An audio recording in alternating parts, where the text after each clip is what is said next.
kids, it's me again. Now we have some questions for Q&A time on the caterpillar story. The one that lost her shoe, remember?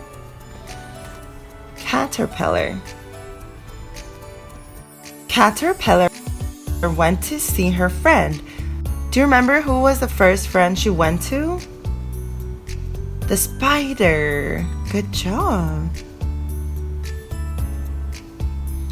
Do you remember what was the problem with the spider shoes?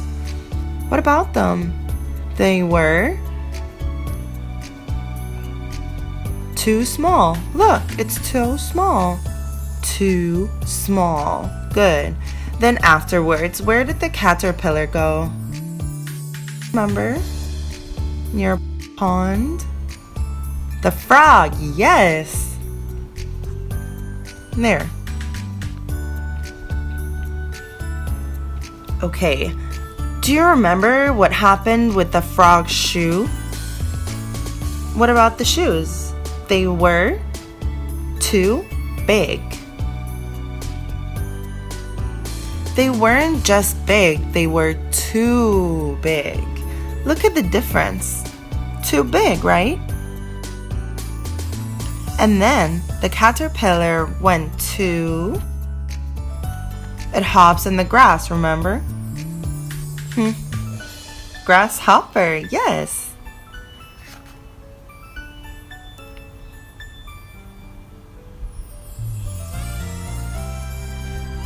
After the caterpillar went to see the grasshopper, what was the problem with its shoes? They were too scratchy. Good job. They were too scratchy for the caterpillar. Very good. After the grasshopper, what was the next stop? It's very delicious, remember? Crab.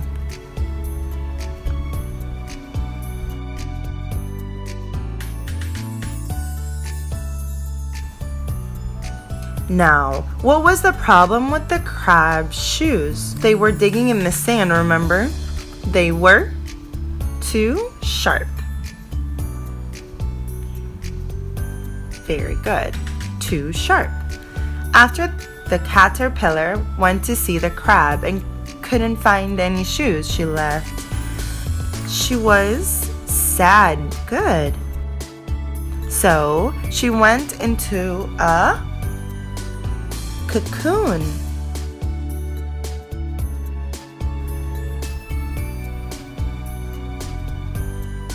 Cocoon.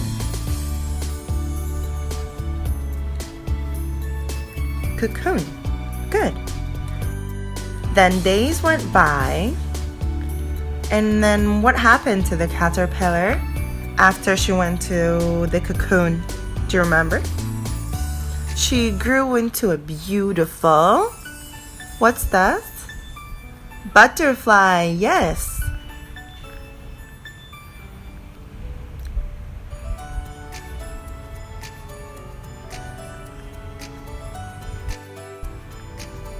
Butterfly.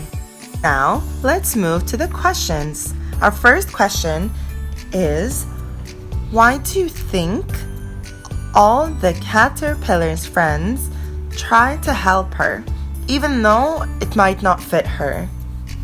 Why do you think her friends helped her? Spider tried to give her a shoe, frog, grasshopper, crab. Why do you think? Good. Because friends should always be there for each other and should always help each other at all times. Now, from the story, how many friends does the caterpillar have? Let's count. 1, 2, 3, 4. How many friends? 4. Good job. Why do you think the caterpillar couldn't really wear the spider's shoes? Try to remember. Because they were too small. Yes, good job. Why didn't the caterpillar choose the frog's shoes? Why do you think? Because they were too big. Very good. How did the caterpillar feel about the grasshopper's shoe? Remember? Yes, because it's too scratchy. Very good. Did the caterpillar like the crab's shoes? No, right? Do you remember why? Because they were too sharp. Very good. Now we're going to talk a little bit about the caterpillar's life. First, the caterpillar starts as a worm. Then, after it grows a bit, it grows into a cocoon. The cocoon looks something like this, and the caterpillar is inside. Imagine this is the caterpillar. It's trapped inside.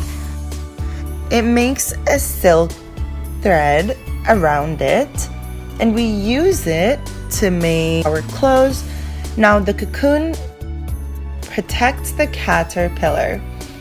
Inside the cocoon, the caterpillar waits and waits and then starts to grow up. But when it fully grows up, it doesn't look like a worm anymore. It turns into a beautiful butterfly, and that's the life cycle of the caterpillar. This story has a lot of things that we can learn from for our daily life.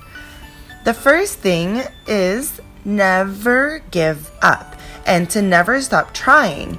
And if you don't work in the same way, maybe it turns out fine. If you change your ways a little bit, you too can turn into a butterfly. Then our second thing that we learn from this story is to always have good friends around us and help us with whatever they can. But not every type of help that we're offered is always suitable or good enough for us, because people are so different. I really hope you enjoyed this story, learned something from it, and had fun with us. We'll see you again. Bye!